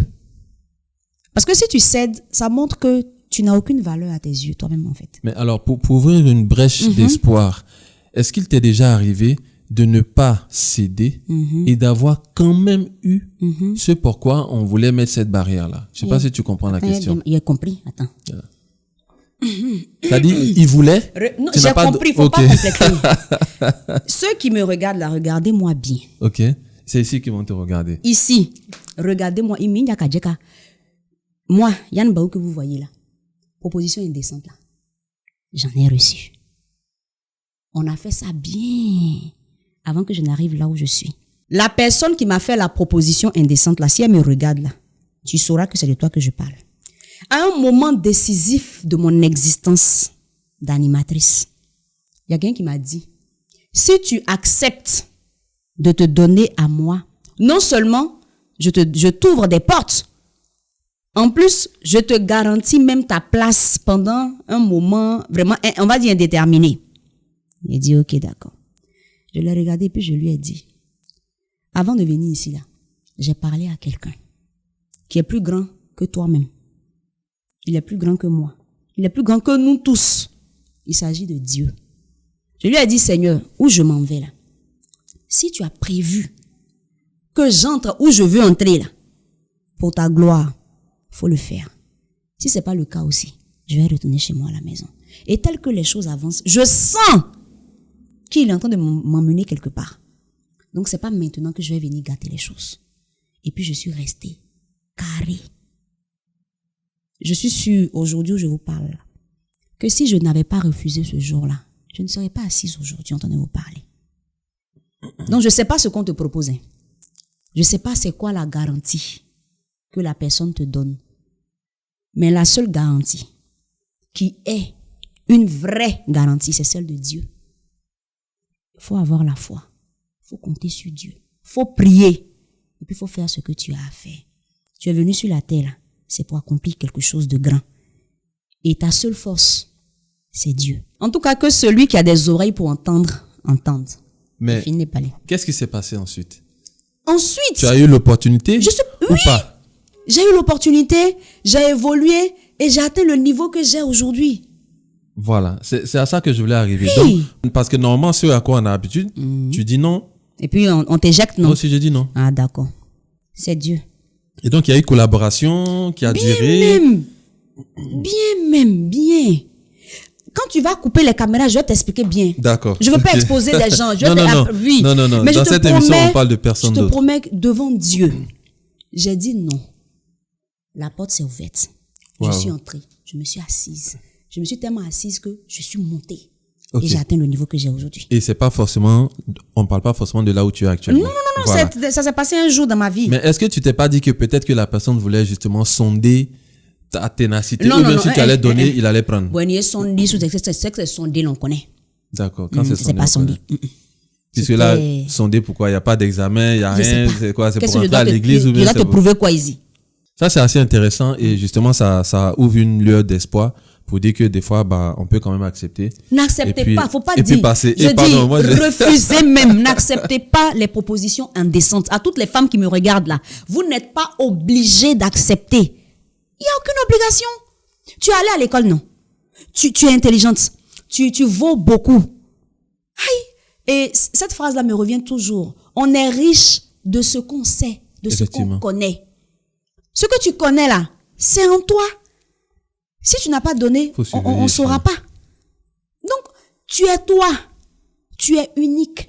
Si ça passe pas ici, ça passera va passer ailleurs. Et il faut se dire ça. Si j'ai pas pu travailler dans telle entreprise, c'est que je dois pas travailler là-bas. Ou bien, si je n'y suis pas entré aujourd'hui, c'est peut-être pas le moment. C'est tout. Alors, à ce podcast, il y a une jeune fille qui viendra mettre, c'est parce que tu n'as pas fait. Ou c'est parce que tu n'avais pas faim. Qu'est-ce que tu viendras répondre en dessous? D'accord, c'est parce que je n'avais pas faim. D'accord. En vrai, si je n'avais pas faim, je n'aurais jamais participé à un casting. En vrai, si je n'avais pas faim, je serais peut-être que tu n'avais pas suffisamment faim. D'accord. Parce qu'on peut ne pas avoir faim et puis ne pas avoir suffisamment faim. Ça dit, bon, on va manger après. D'accord. Si je n'avais pas suffisamment faim, si je n'avais pas faim, c'est-à-dire les deux faims, ça n'existait pas. Je ne serais pas cette Yann Baou qui s'est promenée, qui allait déposer ses dossiers ici, qui cherchait des opportunités. Je serais assise et puis tout serait venu à moi. Mais si je me suis levée un jour pour aller chercher, c'est que c'était pas là. On peut dire que tu as une haute, comment dire, image de toi-même. Qui fait que tu aies faim, que tu sois affamé, que tu sois sur le point de mourir. Le respect pour ta personne est fort. Ça demeure. C'est important. Je vois aussi que Yann Baou est productrice. Productrice de quoi? De qui? Dans quelles conditions? Je travaille avec Yacouba Koné. D'accord. Entrepreneur ivoirien. Donc, c'est lui, en fait, qui est à la tête de Prodarcy. D'accord. Et nous produisons Oyoki. D'accord, ok. Donc, en plus d'Oyoki, il y a Mr. Melo également, un autre artiste qui évolue plus au Burkina. D'accord. Voilà, que nous accompagnons également. Maintenant, comment je suis dans les médias? Donc, je suis plus présente, en fait. Donc, c'est plus moi qui porte. D'accord, voilà. Prodarcy. Prodarcy. Donc, et en tant que productrice, toujours, vous allez me découvrir dans quelques temps. Très bientôt. Ouais. Avec quelque chose d'autre. Waouh, félicitations. En fait, moi, je connaissais Sotok. Je connais le jeune frère, je sais le travail formidable qu'il a fait. Je connais les épreuves par lesquelles dans lesquelles il est. Mais par la grâce de Dieu, aucun entrepreneur ne connaît pas d'épreuves. C'est ça. Et aucun entrepreneur ne peut se réjouir des du malheur d'un autre. Son ami. On sait tous par quoi on passe. Mais ce côté production, je ne savais pas. Félicitations. Et ça se passe comment la production? Je te cache pas qu'à un moment donné, tu voulais te lancer là-dedans. Ah, comment tu as su ça? Comment tu as su ça? Quand il te voyait ça, tu fais tout. Tu n'as à un moment donné, je voulais voir un peu, mais c'est pas facile. Hein. C'est vrai que c'est pas facile parce que déjà, il faut gérer les humeurs des artistes et tout ça. Mais c'est toujours bon de tomber par la grâce de Dieu sur de bonnes personnes, on va dire, qui te facilitent la tâche. Je parle pas de tout le monde, je n'indexe personne. D'accord. Je veux parler des artistes avec lesquels je collabore. C'est ça. Par la grâce de Dieu, ce sont des personnes qui sont faciles à vivre. Donc avec Oyoki, c'est simple, c'est tranquille. Il te fait des propositions, toi également. Maintenant, nous, on a la lourde tâche de l'accompagner financièrement, de trouver les moyens, en fait, pour lui permettre de bien faire ses clips, aller au studio. On choisit le producteur, pardon, qu'est-ce que je raconte, l'arrangeur qu'il faut, le studio parfait pour, voilà, il y a tout ça, en fait, qu'on gère. Donc, tout ce qui est moyens financiers à sortir, ça sort de la prod.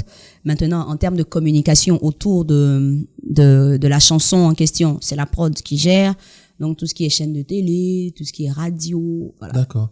Donc, pour celui qui voudrait éventuellement aller voir un peu ce que la structure fait sur Facebook, quel nom il devrait taper dans la barre de recherche, par exemple, ou sur Internet? Il tape simplement Prodarcy, Prodarci. Voilà, donc Prodarcy. Ok. Je vois que Yann Baou a reçu plusieurs distinctions. Je suppose que c'est toujours par la grâce de Dieu. Oui. D'accord. Alors, de ces distinctions, on nomme prix spécial pour son engagement culturel aux Awards des Émeraudes Ouai en 2021. Prix de la meilleure émission télé aux African Talent Awards en 2022. Label Ivoire, donc l'émission c'était Label Ivoire. Le prix spécial du jury au Kikar Awards en 2023 dans la catégorie animateur, ainsi que le prix spécial François Cognon pour la promotion de la culture ivoirienne en 2023. Est-ce que tu dirais que toutes ces distinctions, c'est le fruit de ton travail ou est-ce que c'est encore la grâce éternelle de notre Seigneur Jésus-Christ? En vrai, Yann n'a aucun mérite.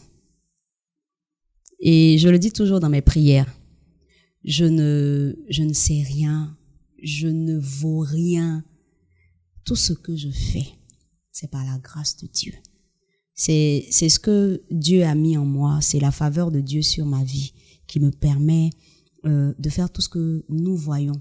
Parce que des fois, je suis moi-même surprise de ce que je fais. Et c'est ce qui fait que je dis avec la ferme conviction que c'est Dieu, en fait, qui me fait grâce. Donc, tous ces prix-là, c'est pas parce que Yann Baou est trop forte. C'est parce qu'elle est trop talentueuse. C'est juste Dieu qui fait. Dieu qui fait. Et je dis merci à toutes ces personnes-là, en tout cas, qui, par la grâce de Dieu, pensent à moi, qui voient les efforts humains que je fournis. Mais sinon, en vrai, tout le mérite, toute la gloire revient à Dieu. J'ai l'impression que tu peins tout en rose. Tout est beau. Il n'y a pas de méchant. Mais Yann, la vie est dure. Mais quand on t'entend parler, parce que il y a aussi ça, même nous en tant qu'entrepreneurs, on décrit ces entrepreneurs qui sont toujours sapés, qui sont toujours dans des bureaux, dans la clim. Moi, quand je vais sur mes chantiers, je suis en sueur, je m'assois à terre, j'attends que mon mécanicien répare mes voitures. Moi, j'aime montrer le côté sale et le côté propre de l'entrepreneuriat, le côté dur et le côté facile. Mais à t'entendre, tout est beau, tout est... Est-ce que finalement, tu n'es pas en train de faire du politiquement correct? La personne qui va faire le politiquement correct là, c'est pas Yann Baou. En fait, ce que je veux qu'on retienne, ce que je veux que l'on garde à l'esprit, c'est que ce que tu penses là, c'est ce qui finit par être dans ta vie. Comme je l'ai dit, chacun est son prophète. Je prophétise que mes sentiers soient aplanis. Donc je ne considère pas tout ce qui est bizarre, tout ce qui est bad. En fait, pour moi, c'est bad pour 1 minute quoi.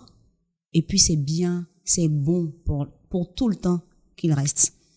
C'est pourquoi comme tu l'as remarqué, je ne mets pas l'accent sur ce qui n'est pas bon, sur ce qui est difficulté. Non. Au contraire, les difficultés viennent pour nous aider à évoluer. C'est ce que moi, c'est ma façon de voir les choses. Rien n'est facile, ça je le dis. Mais c'est comment on reçoit ces difficultés-là. Comment on les gère. En fait, c'est ta façon de gérer la difficulté qui fait de toi la personne que tu es après la difficulté. Soit ça te transforme, soit tu transformes la difficulté. En fait, c'est ça. Donc, pour moi, la difficulté, non seulement je la surmonte, mais je la transforme. Et ma capacité à la transformer me rend capable de moi-même me transformer et de dire ce que je dis actuellement. C'est pas facile, je le reconnais. Mais en tant qu'enfant de Dieu, avec la foi que tu as, il faut toujours te dire que ça va bien. Ça va toujours bien. Est-ce que tu es consciente que ce podcast-là va énerver les gens? Et non, qu'ils s'énervent. Mais tu sais qu'en vrai, ça va les aider. C'est quelle personne, elle n'a pas de problème. C'est ce pourquoi vous me voyez rire tous les jours là. C'est ça. Parce que quelqu'un peut dans son problème et te voir si tu es en train de danser, mais tu l'énerves. Pourtant, des problèmes, j'en ai. Mais le vrai point, c'est ça la grâce de Dieu. C'est ça la grâce. C'est-à-dire quand le Seigneur Jésus est dans ton cœur, dans ta vie, pas de ce que Dieu fait bon, toute chose concourt au bien de c'est ce que je voulais dire. Peu importe ce qui se passe, c'est pour mon bien. Je suis allée au Gabon. Ça s'est passé comme ça s'est passé. Quand je suis revenue, qu'est-ce que j'ai reçu? L'amour des Ivoiriens. De là est sortie la fille chérie de la Côte d'Ivoire, la fille la plus aimée du pays. Ah, est-ce que c'est pas de là que tu as sorti ça? Tout ça. Parce que finalement, tu viens et tu te rends compte que la Côte d'Ivoire t'aime. Le soutien des Ivoiriens. Quand j'ai mis tout ça ensemble. Je comprends maintenant le hashtag. Je sors avec ce hashtag-là qui me permet de toujours continuer. J'avance. Ah, c'est de là que naît le hashtag. Oui. Ma Côte d'Ivoire même. C'est ça en fait. J'ai des frères, ils sont là. Chacun a son mauvais côté, mais je n'oublie pas que j'ai des frères, j'ai une famille. Qu'est-ce qui s'est passé? La Côte d'Ivoire s'est levée pour toi? Oui, quand j'ai fait le post, tous les Ivoiriens sont sortis, j'ai eu des réactions, des gens m'ont appelé, des personnalités, comme par exemple le papa Georges Taï Benson qui m'a appelé, il y a eu Jessica Bamba, bon, ce sont des noms que je cite comme ça, oui. Madame Agnès Crédit, bon, ma patronne Mme Kobali, elle est toujours là. Donc, franchement, j'ai eu le soutien de tout le monde, de toute la Côte d'Ivoire. Et c'est là que j'ai senti, en fait, l'amour C'est bon? de mes parents. Je vais parler de tous les Ivoiriens, en fait. D'accord. De tous ceux même qui vivent en Côte d'Ivoire. Ceux qui se sentent Ivoiriens. C'est de là que, en fait, quand j'ai pu sentir cet amour-là, ce soutien-là. Et je me suis appuyée sur les programmes aussi, les réactions des uns et des autres. C'est là que je dis oui, je suis la fille chérie de la Côte d'Ivoire. Ok. Je suis la fille la plus aimée du pays. Tout prend sens maintenant. Voilà. Dans Et avec l'esprit. la cuisine des mamans, je suis la fille chérie de l'Afrique. De l'Afrique. Voilà. D'accord. Quelle est l'actualité aujourd'hui de Yann Baou? Au niveau de la radio, c'est toujours Fréquence 2, la radio numéro 1 dans le cœur des Ivoiriens. Là-bas, c'est la matinale pendant la saison régulière, 6h, 9h, le petit-déj. Et Fréquence 2 dans Avec mon école. l'Intellex. Oui, avec l'Intellex, On sait que Madame le commissaire, Carlton, et puis le sergent Piou Piou que je suis. En même temps, la présidente de l'association que j'ai créée en 81. Voilà. Donc, Ok. c'est un peu ça, l'esprit du petit-déj. Maintenant, on a également Fréquence 2 dans mon école, qui est une émission qui fait la promotion de l'excellence dans les établissements publics de Côte d'Ivoire. Donc, nous sillonnons tous les lycées, les collèges également publics. Donc, on va pour parler d'excellence parce qu'il est important de donner des modèles, en fait, à nos petits frères. Donc, nous allons toujours avec un ancien de l'établissement qui vient partager son parcours avec ses petits frères, avec ses enfants. Parce que avec la direction de Fréquence 2, Mariam Koulibaly Kouadio, la décision a été prise, en fait, de donner des modèles aux enfants. C'est très important, à la jeunesse ivoirienne, de façon générale, franchement. Donc, c'est ce qui se fait à travers ce programme-là. Maintenant, au niveau de la télé, Variotoscope, grâce à Dieu, je suis sur ce programme-là cette année, pendant ces vacances, aux côtés de Serge-José Amessan, un doyen, une référence dans le domaine. Et c'est une grâce de Dieu, comme je le dis toujours. Je ne m'y attendais pas. C'est-à-dire, tu fais ce que tu peux faire et puis Dieu gère. C'est ça. Voilà. Donc, Dieu merci, j'ai été contactée par le NG10 pour pouvoir être sur ce programme. Et par la grâce de Dieu, les retours sont bons retours en tout cas. Donc, je continue. Je donne ce que je peux afin d'atteindre l'objectif. Voilà. Ok. Est-ce que Yann Baou a pour projet, à moyen ou à long terme, de créer une émission à elle? Parce que je me dis que pour moi, c'est l'évolution naturelle de quelqu'un qui est passionné d'animation. Oui, effectivement, évidemment. Évidemment, effectivement. Parce que là, je te le disais, je dis que vous allez me découvrir très bientôt. Voilà. Donc, il y a des choses qui se préparent. Il y a de belles choses qui arrivent par la grâce de Dieu. Parce que quand on est passionné, il faut non seulement se permettre de vivre sa passion comme il faut, comme on le sent, vous voyez, et puis en même temps, donner envie à ceux qui sont autour de vous de se lancer. Parce qu'aujourd'hui, nous avons pour la plupart des animateurs, des personnes qui viennent travailler juste à la radio, à la télé, vous portez un programme, à n'importe quel moment on peut vous éjecter comme on en a envie, même si c'est vous qui êtes l'âme du programme. Et je pense que à l'image de Connie Touré aujourd'hui qui fait ses propres productions, il y en a pas mal, hein, pour ne citer qu'elle. Il est important que chaque animateur décide de se lancer. Il y a Momo aussi que je salue au passage. Donc il était ici. Voilà, il est important de se lancer. Faut pas avoir peur. La manière dont on n'a pas peur d'affronter le public dans les grandes salles ou à travers les écrans et tout ça là. Il faut se lancer, c'est important. Et puis nous sommes les seuls à pouvoir donner notre message comme on l'a, comme on le perçoit. Nous sommes les seuls à pouvoir transmettre ce que nous avons. Parce que Dieu nous a fait la grâce d'avoir chacun sa technique, chacun sa formule. Donc ma manière de dire bonjour n'est pas pareil que la manière dont l'autre dira bonjour. C'est carrément différent. Donc à un moment donné, comme tu l'as dit, c'est normal. C'est une chose à laquelle on s'attend. Il faut que les animateurs décident de passer à la production. Parce qu'il y a trop de choses qui se passent. Donc, il faut produire, c'est important. C'est important. Alors, tu vas regarder la caméra et tu vas dire en guéré, comment est-ce que tu as trouvé le podcast qui s'appelle Valeur ajoutée de Nyepa Joël Anani. D'accord. Très bien. J'espère que la mairie de Bloléquin me suit, que le chef du village de Bledidia me regarde et celui de Yoya également. Alors, Et non zien una podcast. Podcast à loi noir kana et mon loin. Imlu aime un poe, c'est-à-dire que j'ai parlé avec mon cœur, je traduis, c'est quand les guerriers font. Imlu aime un poe. Denya dina e mo intumu. Ne imo de me ye ne ya minja ziana. Den mo ri de intumu e mo ye doué. De sa din mona ibo doué. Parce que mu ani adina a jed bonua. Aba enyuswa. De nyuswa bwana. Oya di toé ne ayen. Sur ce, je marque un point là. J'en ai fini. C'est une belle langue, je trouve. Hein.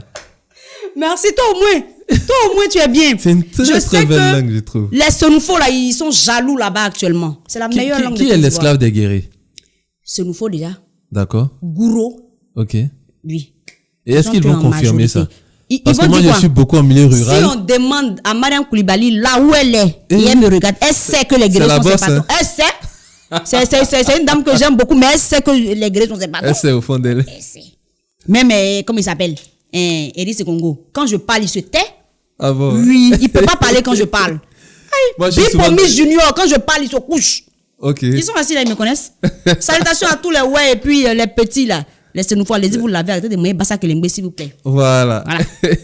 Tu vas adresser un message à 2 catégories de personnes. Lesquelles? Okay? La première catégorie, c'est la jeunesse dans tout son ensemble. Jeunes filles comme jeunes hommes, de façon générale. Et la deuxième catégorie, c'est ces jeunes filles qui voudront ou qui aimeraient, après avoir regardé ce podcast, devenir animatrice comme toi. Sinon, pour monter plus haut que toi en tant qu'animatrice. Je veux saluer mon pasteur, mon mentor, mon père spirituel, Papa Jesse JB et sa femme. Je veux leur faire un gros coucou et puis gros coucou à tous les membres de la mécène. Que Dieu vous bénisse abondamment pour cette famille merveilleuse que vous êtes pour moi. Je suis jeune comme vous et j'ai choisi de m'appuyer sur Dieu. C'est un choix qui est très important. C'est vrai que nous sommes jeunes, mais en même temps, c'est le moment pour nous de prendre des décisions qui vont impacter notre futur. Donc, c'est dès maintenant qu'il faut choisir la voie de Dieu. Je ne sais pas ce à quoi vous pensez présentement.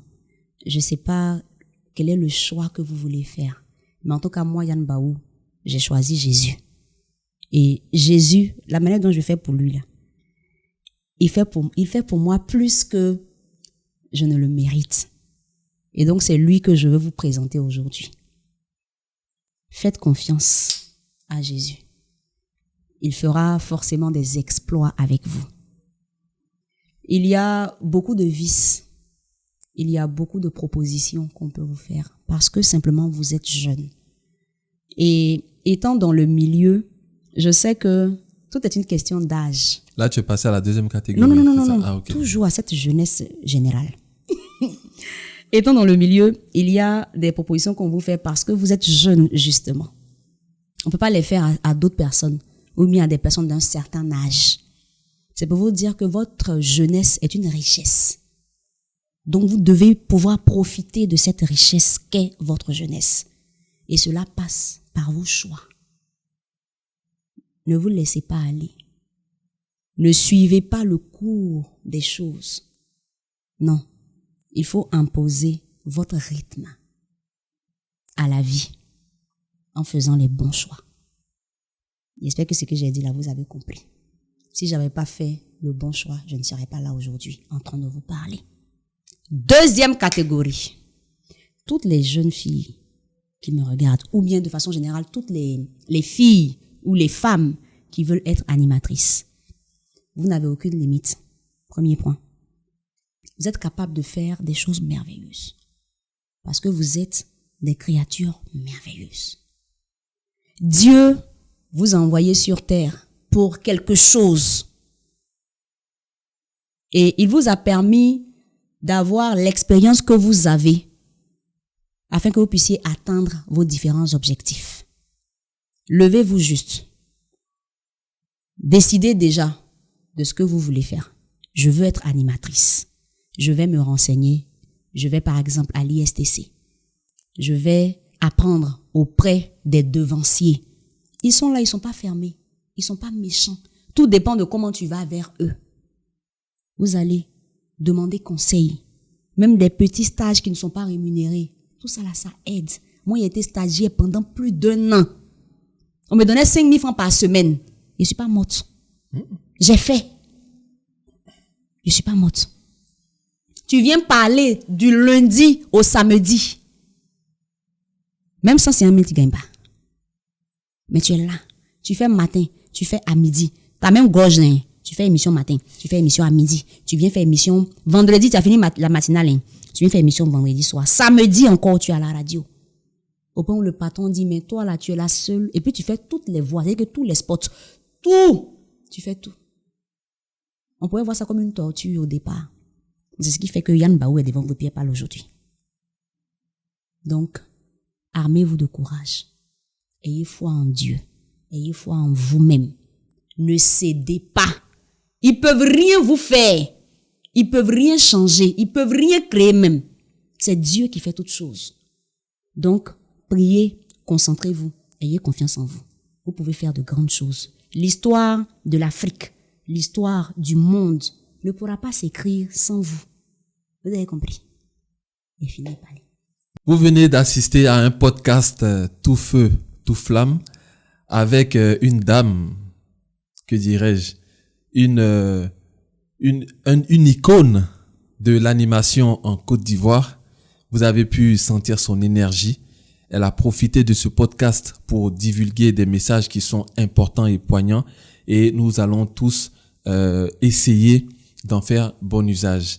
C'était Yann Baou dans toute sa splendeur, la fille préférée des Ivoiriens, la fille préférée de la Côte d'Ivoire. Je ne savais pas ce que ça voulait dire.